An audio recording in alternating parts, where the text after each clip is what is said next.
Hi, I'm Jeff Walters, and welcome to The Minutes.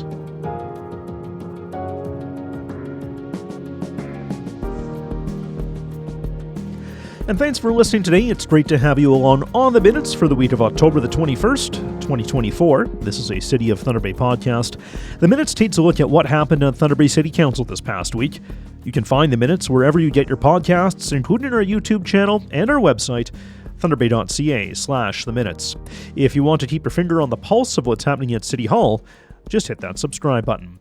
On this episode, we'll have a rundown of what happened at this week's City Council meeting and an interview with Rilee Willianen talking about encampments.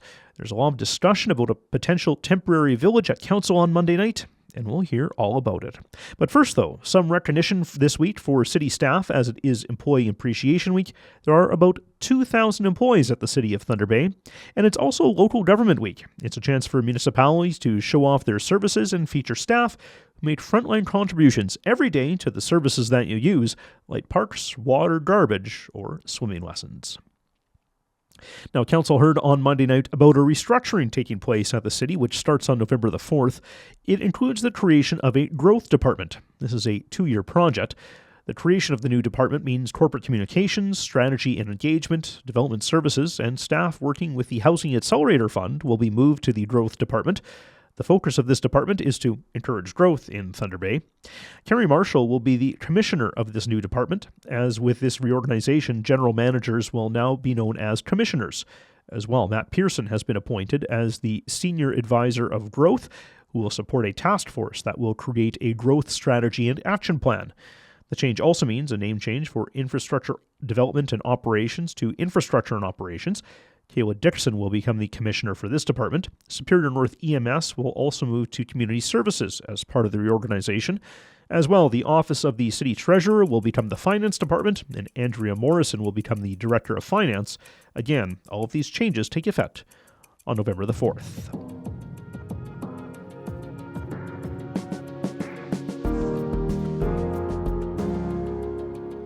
City Council approved some governance changes on how it makes decisions at its meeting on Monday night. The changes still need Council approval for a new procedural bylaw next year, and if those changes are approved, it will take effect in September of 2025. Right now, Council uses a committee of the whole system to make decisions. That means that all 13 members of Council sit as a committee to make decisions that are then sent to Council. The group is the same, but the type of meeting is different. In many municipalities in Ontario, a standing committee model is used, where a specific number of councillors sit on different committees that make recommendations to City Council. It means that each councillor does not sit at each committee. The Clerk's Office has completed research into the committee system, and the approval of the resolution on Monday was to continue with that work. Standing committees are committees of council that are focused on a major function of a municipality, like public works or finance. The committee plays a role in decision-making, and it reviews proposed policies and bylaws, and then makes a recommendation to City Council if the matter should go ahead. Now, in the case of Thunder Bay, the committees would be for setting policy, with the city manager and delegates overseeing operations on the city itself. Administration recommends creating 3 standing committees, being a standing committee of growth, a standing committee on finance and administration, and a standing committee on quality of life. Committee of the whole would remain for closed session items or for larger scale items such as the proposed indoor turf facility. Now, each standing committee would have 4 members of council plus the mayor. If the size of council changes based on work being done by the Council Composition Review Committee, the amount of councillors on each standing committee would be adjusted. Administration says standing committees allow councillors to specialize in certain areas instead of requiring such a breadth of knowledge across all city departments and operations. This gives councillors more time to focus on the specific files of their standing committee. The idea also is that fewer members may also be able to provide more focused feedback before the matter goes to City Council, which will allow for more focused council meetings. It could also encourage more public participation, as the committees are smaller and not necessarily as intimidating as appearing in a committee of the whole. The standing committee could also decrease councillor workload, as there will be fewer advisory committees for councillors to attend.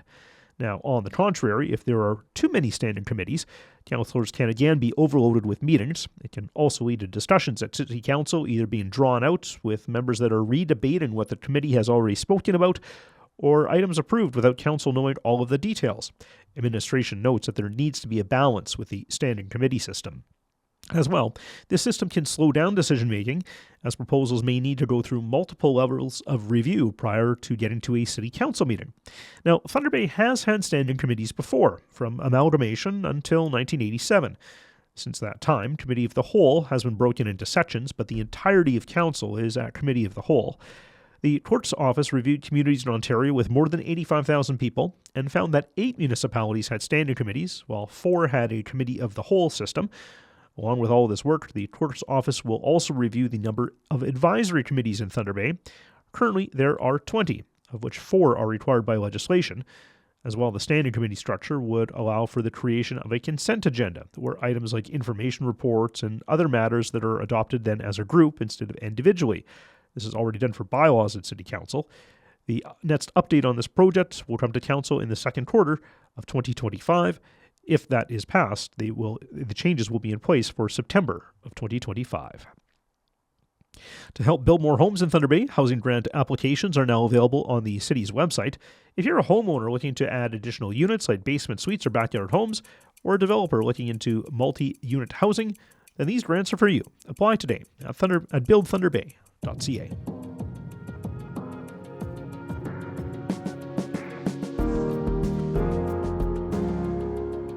Council approved an additional $500,000 in funding for the Chippewa Park Carousel. The carousel, which is over 100 years old, needs a permanent structure over top of it to protect it from the elements.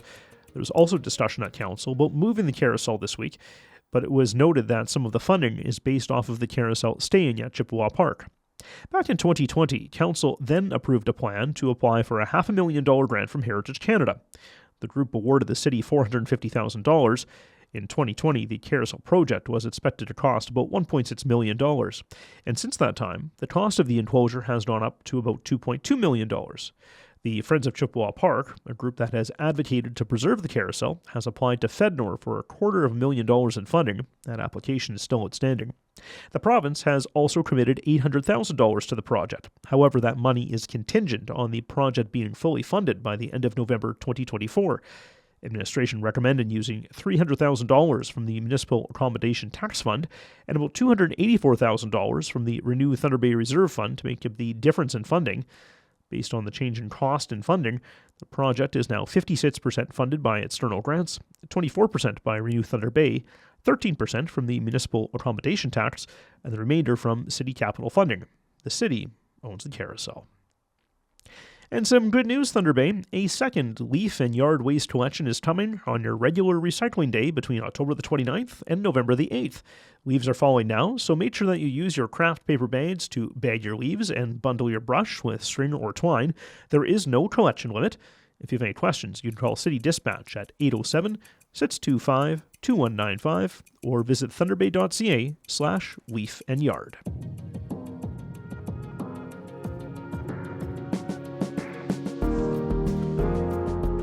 Council approved the creation of a designated encampment village on Monday night after a very lengthy discussion. There was a referral to approve an action plan and village in principle, but to direct administration and intergovernmental affairs to advocate for other levels of funding.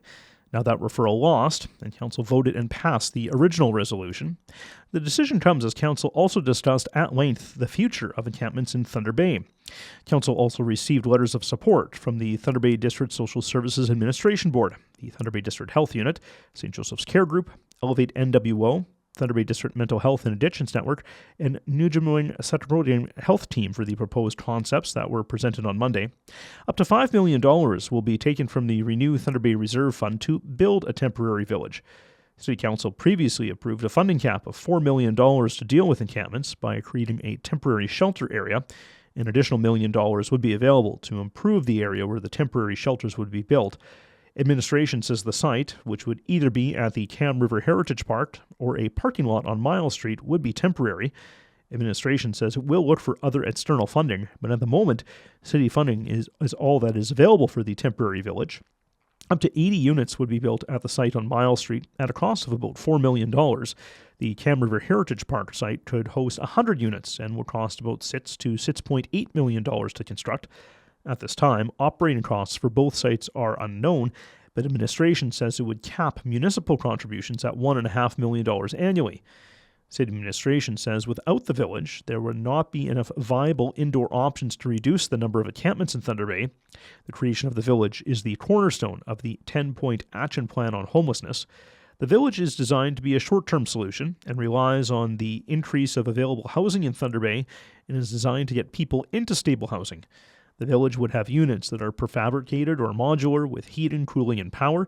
There are also hygiene facilities and laundry facilities on site, as well as security and support staff. City administration says there are examples of successful village projects in Kitchener, Peterborough, and Vancouver, Washington. Most of these areas had about 50 units. The first phase of the project will be site design and initial site work, followed by acquisition of the units, building the site, and then finding an operator for the site. Administration will also create an evaluation system for the site and create a communication plan for the village. Finally, once the need for the site diminishes, the city will look at the best way to divest of the units and use the land for another purpose. The city will conduct an online survey, create materials for surrounding businesses, and meet with the Fort William BIA. As previously noted, when the report was brought to Council earlier this month as a first report, the plan calls for a number of changes, including the creation of the temporary village, enhancing encampment cleanup, and creating an encampment response team. Council heard how there are now 200 people living unsheltered in the city. Earlier this year, Council adopted a set of distance guidelines establishing clear parameters as to where an encampment could be set up. Administration says in a report that the implementation of these guidelines had mixed results. There have been many successful encampment relocations based on the guidelines. However, some people in encampments are not willing to work with the group helping to enforce the guidelines, or some are unwilling to abide by the distance guidelines. There's also been a large increase in reports to the city's dispatch line regarding encampments. The plan does include continuing to advocate upper levels of government to address homelessness, getting more help from community partners, enhancing the cleanup and sanitation at encampments, and developing that temporary village to support up to 100 units. Now, people who live in encampments say they continue to have concerns about safety, noting that they were in support of a temporary village concept, and they did have concerns about feeling they would be on display if brought to only a few select locations. They also wanted to make sure that people who live on both sides of the city have input on the proposed villages. And finally, administration has requested a deferral for the Boulevard Garden and Maintenance Bylaw. The deferral will move the item to the November 25th council meeting. The delay is to allow the public more time to comment on the Get Involved survey, and then time for administration to analyze feedback and consider other additional changes. You can learn more about the proposed Boulevard Garden and Maintenance Bylaw by visiting thunderbay.ca/getinvolved. And that's a wrap as to what happened at Council this week. For more information on anything that happens at Council, please visit our website, thunderbay.ca/council.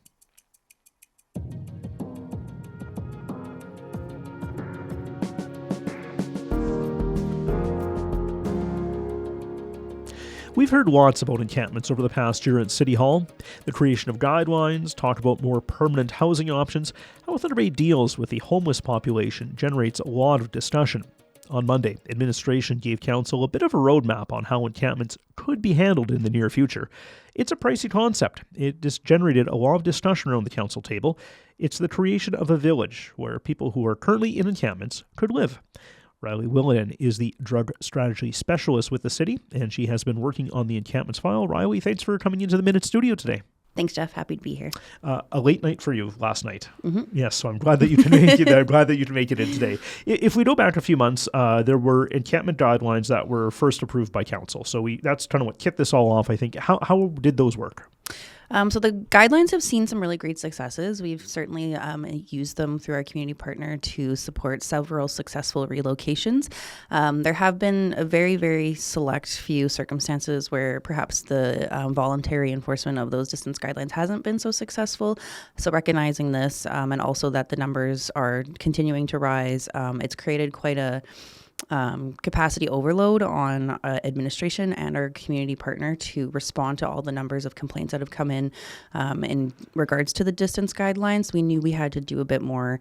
So we've brought this enhanced approach, the 10-part plan that went to Council last night, and then the temporary village, which is one part. And I would say that probably the temporary village is probably the biggest piece of this, right? Is it? I think it's called the cornerstone actually of the plan. Yep, it's very, very integral to the whole plan. So what exactly is the village concept, and why are we doing this way? So the temporary village concept is being seen more frequently in municipalities who are also grappling with very similar issues to us. Different models exist, but fundamentally most models have this following in common. Typically they're little mini cabins, so they're enough space to fit maybe a bed, a desk, a chair. Some have mini fridges, maybe a little shelf, something to that effect. It's a very, very small area. There's no washroom facilities within them. Those are externally located to the building, and they also have shower facilities within them. Some models have laundry on site. Most models also have some sort of a community room, possibly a community kitchen involved. They really are designed to be more stable, dignified living spaces that are supported with services to help people stabilize and then be able to move on to more appropriate housing options. So there's a number of municipalities and communities that have these right across North America. Why are we doing with this concept, and why are we recommending it?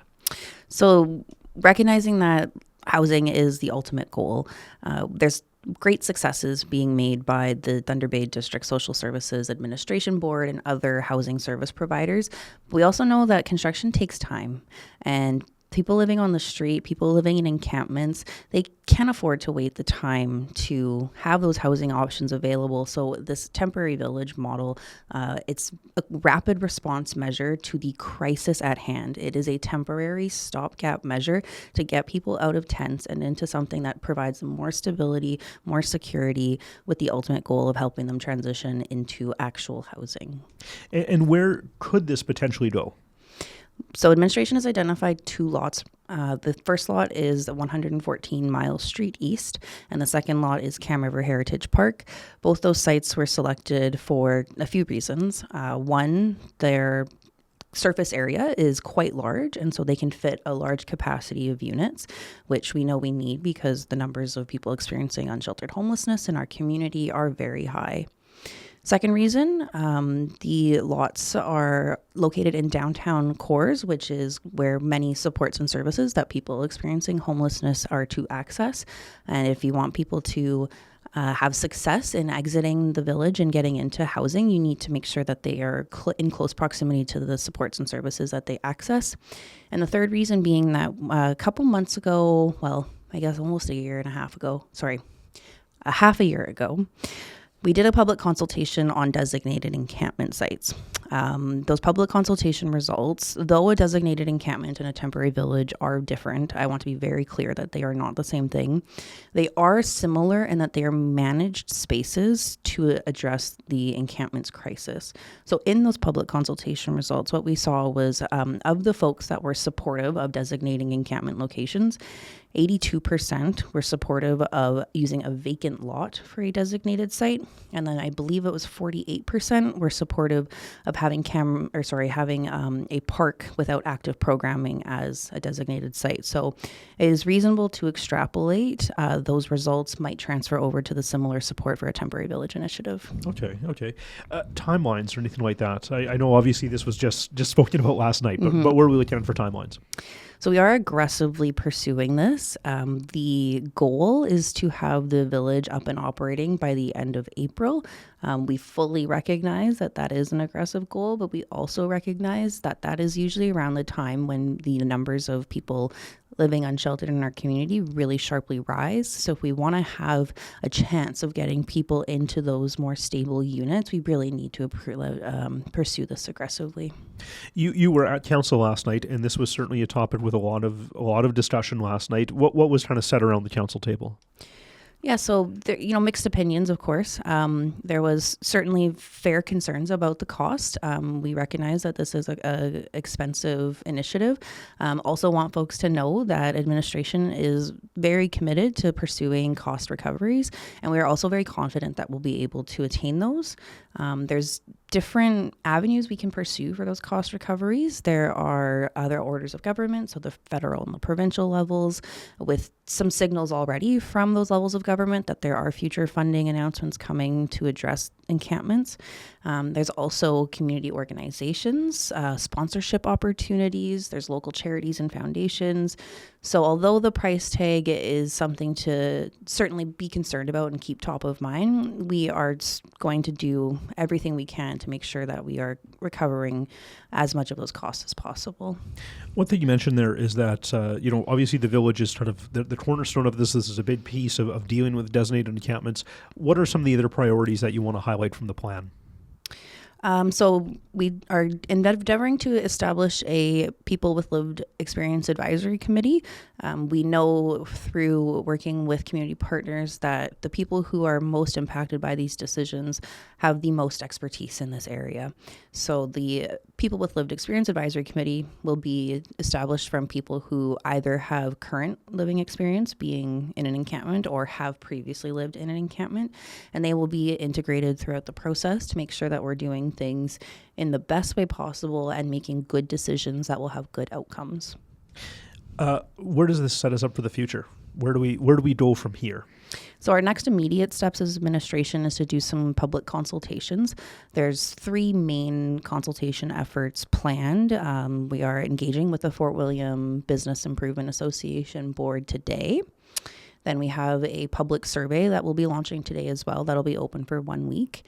And then we're also going to create some infographic or pamphlet brochure style leaflets to distribute to surrounding neighbors and businesses in the areas of those 2 proposed locations, inviting them to a drop-in session.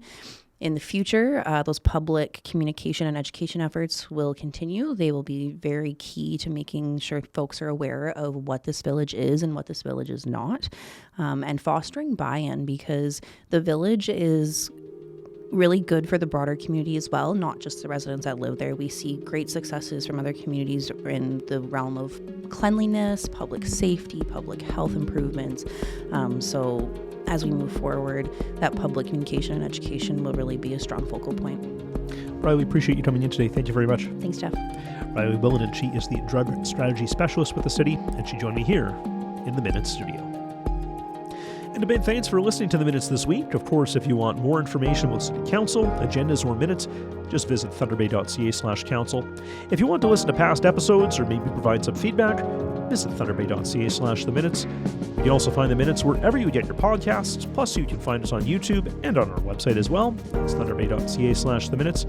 If you want to keep your finger on the pulse of what's happening at City Hall, just hit that subscribe button. I'm Jeff Walters. Thanks for listening this week. We'll chat again next week. Make it a great day.